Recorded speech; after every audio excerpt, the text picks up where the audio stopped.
大家好，今次呢條片我同大家講解下點樣分辨自己嘅膚質，同埋點樣揀適合自己嘅療程。皮膚五大性質係指5種基本膚質嘅類型，有分為乾性、中性、油性、混合性同埋敏感性皮膚。呢啲類型係根據皮膚嘅水分、油脂分泌同埋其他特性嚟區分嘅。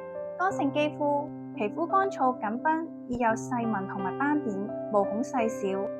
保養方法：加強補水補油，用翻啲滋潤型嘅產品。油性肌膚，毛孔粗大，容易出油，生粉刺痘痘，但係唔容易生皺紋。保養方法：注意清潔，控制油脂，選擇翻清爽清潔嘅產品。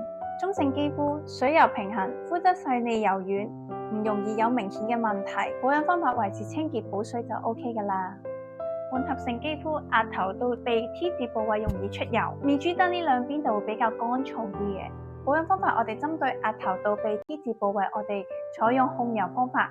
咁面珠燈兩邊比較乾嘅話，我哋就會加強補水。敏感性肌膚，對外界刺激反應強烈，容易紅痛同埋痕。